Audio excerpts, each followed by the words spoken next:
جو ایران یہاں پر آج اسرائیل کے چین و ستون حرام کیے ہوئے نا، اسی فارس سے رہنے والے شیخ جامی. کون ہے شیخ جامی؟ اور اچھا ہے دیکھو، ایران ایک ایسا ملک ہے، خواجہ وہیں بڑے بڑے بیویا حضرت اویس کرنی کے. اب ایران تھوڑا الگ ہو گیا، ورنہ یہ سب ایران میں ہی آتے تھے، بھارت میں آتے تھے. یہ سب کہاں کے تھے؟ جتنی اللہ کی معزز شخصیتیں ہیں سب ایران کے ہیں. بہت سارے ادھر آئے تو سب وہی حضرت پہلوانہ کی تاریخ اٹھا کر کے دیکھا، اور بہت سارے اللہ کی تاریخ ہو جائے گی. ایران کی کسی نے اللہ کو بڑے بڑے کر ان کی اگر تاریخ بیان کرتے چلے تو بہت تاریخ لمبی ہو جائے گی. اور ایران کی جو تاریخ ہے وہ کوئی سال 2000 1000 2000 سال کی تاریخ نہیں ہے ایران کی. ایران کی تاریخ ہے 6 سے 7 ہزار سال پرانی تاریخ. کتنی؟ 6 سے 7 ہزار سال. اچھا اس بات پہلے ہم جب چھوٹے چھوٹے جاتے تھے تو خطبہ لوگ مقدم تقریر کرتے تھے کہ نبی پاک صلی اللہ علیہ وسلم کی جب ولادت ہوئی تو فارس کے ضلع سلسلے آگے تھے. وہی فارس ہے یہ، وہی فارس ہے یہ. کہنے کا مطلب بات تو وہیں کے رہنے والے شیخ جامی ہیں. کیا نام ہے؟ شیخ جامی. نبی سے اتنا عشق و پیار محبت کرتے تھے، اور محبت کرنے کے بعد نبی کے عشق و پیار محبت میں انہوں نے نعت مصطفیٰ لکھا. کیا لکھا؟ نعت مصطفیٰ. اور اس کے کچھ اشعار میں آپ حضرات کو بیان کر دیتا ہوں کیونکہ وقت کی لیے بات مختلف ہو جائے گی. تو وہ اشعار تھے: تنم فرسودہ جا پارا ہجرا یا رسول اللہ، دلم پردرد آوارا عصیاں یا رسول اللہ، شب و روز از شکیبائی ز حق گشتم تمنائی بخلوت سوئے منائی خرامہ یا رسول اللہ. تم بھی بہت سبحان اللہ بول دیجیے اگر ترجمہ ہے تو بہت لمبا ہو جائے گا، کیونکہ جتنے بھی اس کے ترجمے اللہ کی قسم اس نام کو سننے کے لیے مصطفیٰ فارس کر دیتا ہے. اب شیخ احمد جامی آئے. شیخ احمد جامی نبی پاک صلی اللہ علیہ وسلم کے روزے پہ حاضری دینے کے لیے آئے. تو اس وقت کے جو خلیفہ تھے، جو گورنر تھے، ان کے قوم میں مصطفیٰ جانے نبی صلی اللہ علیہ وسلم آئے اور ارشاد فرماتے ہیں دیکھو میرا ایک عاشق آ رہا ہے اور مدینہ کے حدود میں داخل ہو رہا ہے، اور بکریوں بھیڑوں کا جو ایک بہت بڑا جنود ہے اس بھیڑوں میں وہ چھپ کر کے آ رہا ہے مدینہ. جاؤ اور اس میرے عاشق کو میرے دربار میں آنے سے روک دو. حاکم کا خلیفہ تھا، یا حاکم اور خلیفہ نے گورنر مان لیجیے کہ خلیفہ خلافت راشدہ کا مرتبہ گورنر تھا، گورنر بھی تھا لیکن علم دا تھا. بارگاہ طلب میں عرض ہے یا رسول اللہ علاقہ وہ میوابی. ایک طرف تو آپ اس کو اپنا عاشق بھی کہہ رہے ہو اور ایک اپنے روزے پہ اس کو آنے سے منع بھی کر رہے ہو. معاملہ کیا ہے؟ معاملہ تو بیچ رہا ہے. ایک طرف نبی فرما دے یہ میرا غلام ہے، یہ میرا عاشق ہے، یہ بتائیے اس کے لیے تو جنت کی چابی ملے گی نا. نبی جس کو اپنا غلام بنا لے، نبی جس کو اپنا عاشق بنا لے، وہ گورنر کے یا رسول اللہ. ایک طرف تو آپ اس کو اپنا غلام بھی کہتے، ایک طرف آپ اس کو عاشق بھی کہتے، اور اپنے روزے سے دوسری رکھنا چاہے. کیسا ہے یا رسول اللہ؟ آپ ارشاد فرماتے ہیں بات بس اتنی نہیں ہے، بات یہ ہے کہ وہ فارس سے میری بارگاہ میں آیا ہے اور اپنے وہاں پر اس کو اپنی زبان پر میرے دادا نے نبی کو اس زبان پر یاد کو مصطفیٰ تمہارے سلام کا جواب دیں گے، ہے نا. تو کیا نبی کیا فرماتے اپنی زبان میں وہ میری شان میں ایک نعت لکھ کر کے آیا ہے، اور اس کا مقصد یہ ہے کہ وہ آئے اور میری بارگاہ میں میرے روزے پر درود اس نعت کو پڑھے. وہ نعت ایسا ہے کہ اگر وہ نعت پوری میری بارگاہ میں پڑھا گیا تو مجھے اپنا ہاتھ نکال کر کے اس سے مصافحہ کرنا پڑے گا. ماشاءاللہ. نعرہ تکبیر، نعرہ تکبیر، نعرہ رسالت.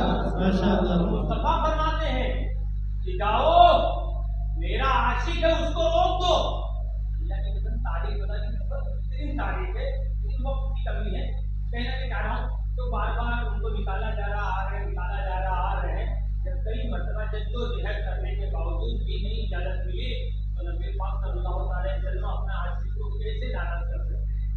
بارگاہ کی رسالت اللہ نے اس لیے بنایا ہے کہ روتا ہوا آئے تو ہنستا ہوا جائے، فقیر آئے تو بادشاہ بن جائے، جہنمی آئے تو جنتی بن جائے، باطل آئے تو حق والا بن جائے، خالد آئے تو سیف اللہ بن جائے، عمر آئے تو خطاب بن جائے، عدل و انصاف کے پیکر بن جائے، ابو بکر بن قحافہ آئے تو صدیق اکبر بن جائے، عثمان غنی آئے تو ذوالنور بن جائے، اور مولا علی بارگاہ رسالت میں رہے تو کرم اللہ تعالی وجہہ الکریم بن جائے۔ بارگاہ علی کی بارگاہ ہے، وقت کی قلت و اللہ کی قسم اس کے مصطفیٰ کی وہ تفصیل بیان کرتا کہ آپ لوگ بھی یاد رکھتے۔ پھر آئیے میں اپنے آخری واقعہ سے طرف کرتا ہوں کہ جب شیخ جامی بار مدینہ میں نہیں جا پا رہے تو گورنر کے فارم میں میرے آقا ارشاد فرماتے جاؤ میرے عاشق کو کہہ دو مدینہ میں آنے کی اجازت نہیں ہے، واپس چلے جاؤ۔ ہاں یہ کام کرنا، اپنے گھر جانا، کمرے کو صاف کر لینا، صاف کرنے کے بعد خوشبو لگا لینا، خوشبو لگانے کے بعد اول آخر 111 مرتبہ درود پاک پڑھنا، اور پھر اس نعت کو 11 مرتبہ پڑھنا۔ اس نعت کو سننے کے لیے مدینے کا تاجدار ان کے گھر خود آ جائے گا۔ ماشاءاللہ، یہ شیخ احمد جامی تھے، نعت پڑھے، مصطفیٰ سنے، اللہ کی قدر عشق تو کرو، مصطفیٰ اپنے غلام کو دیکھنے کے لیے ہندوستان آ جائیں گے، عشق تو کر، محبت تو کر۔ ایک لیلا اور مجنون کی کہانی کو لوگ دیکھ رہے ہیں، تاریخ بنا کر کے دیکھتے ہیں، لیلا کا مطلب تاریخ کیا ہوتا ہے؟ لیلا جو ہے لیل سے، قدر والی رات، لیلا کا مطلب بہت تاریخ، اتنی بھی تاریخ بول رہے ہیں، لیلا کا مطلب تاریخ ہوتی، لیکن عشق اور پیار اتنا سچا ہے جب دنیا دار میں ملایا تو لوگ اس کی مثالیں دینے لگے۔ تو نبی سے عشق تو کر، نبی سے محبت کر، اللہ کی قسم جب تک اس زمین پر انسان رہیں گے تیرا نام ان کے دلوں پہ روشن رہے گا۔ محبت تو پر مصطفیٰ سے۔ اب آئیے تاریخ بتانے کی کسی وجہ سے آپ کو اجازت مل گئی، اب اجازت مل گئی۔ شیخ احمد جامی کو تو نبی کی بارگاہ میں جب جاتے تھے تو درود و سلام پڑھتے تھے، نعت سناتے تھے، اور ایک بہت ہی بڑا ایمان افروز واقعہ آیا کہ شیخ احمد جامی فرماتے ہیں کہ میں جب تک مدینے میں رہتا تھا اور جب میرا میں جب تک میرا دل چاہتا رہتا تھا اس کے بعد بارگاہ رسالت میں جا کر کے عرض کرتا تھا یا سیدی آقائی و مولائی و ملجائی بسفر میرم سے فرمائی۔ کہاں پر جاتے تھے؟ روضے رسول، یعنی اس کا مطلب قبر انور کے پاس کھڑے ہو جاتے تھے اور کیا کرتے تھے؟ یا رسول اللہ، یہ دونوں عالم کے مالک و مختار، یہ میرے ماوا و ملجا، میں سفر کا ارادہ رکھتا ہوں، آپ کیا فرماتے ہیں؟ یا سیدی اے میرے آقا، یا سیدی آقائی میرے آقا، مولائی میرے مولا، بسفر وقتند مبارکباد، یا سیدی آقائی و مولائی بسفر میرم کے فرمائی۔ تو حضرت شیخ جامی فرماتے ہیں کہ جب میں روضے رسول پر یہ عربی کی عبارت پڑھتا تھا تو روضے رسول سے آواز آتی تھی بسفر رفتند مبارکباد بسلامت ربی و باز آئی۔ اے جامی، تیرا سفر مبارک ہو، تو سلامت سے جا اور واپس بھی آنا۔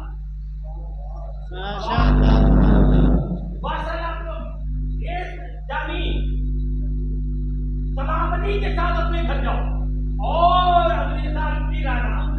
محبت ہو گئی، نبی کو ان سے محبت ہو گئی، نبی کو ان سے محبت ہو گئی۔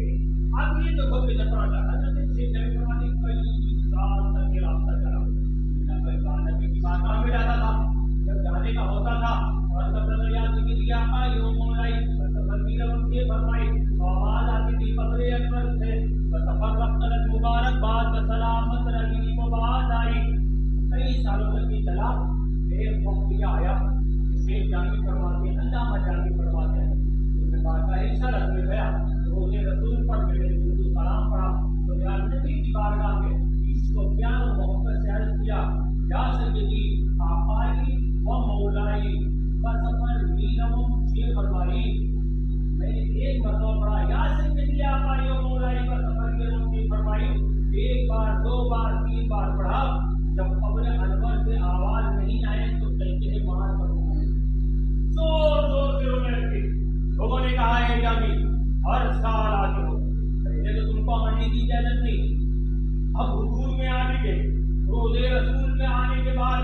نبی سے آپ کلام بھی کرنے لگے اور آواز ایسا آواز ہے تو رو کیوں رہے ہو؟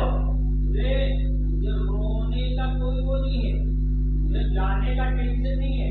ہر بات جب میں نبی کی بارگاہ میں یہ اجازت دیتا تھا، یہاں سے سرحد مل جاتی تھی، جاؤ اور پھر میری بارگاہ میں ہر سال واپس آنا، تو میں ہر سال آ جایا کرتا تھا۔ اب میں سمجھ گیا کہ اب میں زندہ نہیں رہوں گا، اس لیے آخری بار اپنے طریقوں کے قبر کی زیارت کرتے ہو اور قیام مصطفیٰ اب آپ سے جدا ہونا۔ یہ عشق ہے، یہ پیار ہے، یہ محبت ہے ایران میں فارس کا رہنے والا۔ اگر شاید اپنی محبت، اپنی عقیدت سے اپنے نبی کو، اپنے آقا کو، اپنے ماں باپ، اپنے منجا کو محبت کے ساتھ، دل کے ساتھ اگر یاد کر کے اپنے گھر میں فارس میں بلاتا ہے تو محبت کو دیکھتے ہوئے وہاں آ سکتے ہیں۔ تم اپنے نبی سے عقیدت رکھو، محبت رکھو، الفت رکھو، ان پر جان و مال قربان کرو، ان پر درود و سلام پڑھو۔ اللہ کی قسم، نہ نبی آئیں، نہ نبی آئیں، تیرا آخری وقت ہو جائے اور جب اسرائیل تیرے سامنے ہو، مصطفیٰ آ جائے، یہ تیرا غلام ہے۔ اللہ کی قسم تیری قسمت کا ستارہ بنا۔ ماشاءاللہ سبحان اللہ۔ بہت ساری لمبی گفتگو ہو سکتی ہے، تصویر ہو سکتی ہے، لیکن میں بہت زیادہ بول چکا ہوں، ایسے بھی جہاں کو بھی جاتا ہوں اپنے حالات اور وقت سے زیادہ ہی بولتا ہوں۔ آج اگر سے دیکھیں کم ہے، پھر بھی اللہ تبارک و تعالیٰ کی بارگاہ میں دعا ہے، اللہ اس کو کسی بات ہماری ماں بہنوں کو حضرت فاطمہ کا صدقہ عطا فرمائے۔ میری ماں بہنوں ادھر ادھر بھٹکو مت، یہ گھر میں اہتمام کرو، یہ چاہے کہ تمہاری لڑکی اچھی گزرے، چاہے کہ تمہارے اولاد تمہارے فرما بردار ہو، ان کے سامنے تم نماز پڑھو۔ اور جو مرد ہیں، اچھا کہ بتاؤ آج عورتیں اس محفل میں آ گئی ہیں، اللہ کا کلام کی تقریر سنی جو کہ زبان سے میں نے بیان کیا، مولانا عبدالمنان صاحب نے کہا میں اچھا انداز سے کتاب بیان کی، انہوں نے آج سنا، لیکن کیا یہ ہر روز آ کے سن سکتی نہیں، ہر جمعہ کو سن سکتی نہیں، اس کا ذمہ دار کون ہے؟ مرد۔ جب تم مسجدوں میں آؤ تو امام کی تقریر کو سنو اور اس کو اپنے ذہن میں بیٹھا کر کے اپنے بیوی اپنے بچوں پر کو سناؤ، تاکہ یہ بھی اسلام کے پاسبان بنے، یہ بھی اسلام پر چلنے والا بنے۔ یہاں آتے ہو جیسے پہلے دائیں بایاں قدم باہر کرتے ہو، بس ادھر موبائل اٹھایا، کیا امام صاحب نے بتایا، کیا ایمان نے بتایا، سب بھول جاتے ہو، پھر کہتے ہو کہ میری لڑکی کہیں کلام پاک نہیں پڑھ پاتی ہے، میری عورت نماز نہیں پڑھ پاتے ہیں۔ نادان، تو پہلے سیکھ، پھر اپنی عورت کو سکھا، پھر دیکھ تیرے گھر کا ماحول صحیح ہوگا۔ تو ادھر گلی چوراہوں پہ موبائلیں لے کر کے گھومتا پھرتا ہے، تو اللہ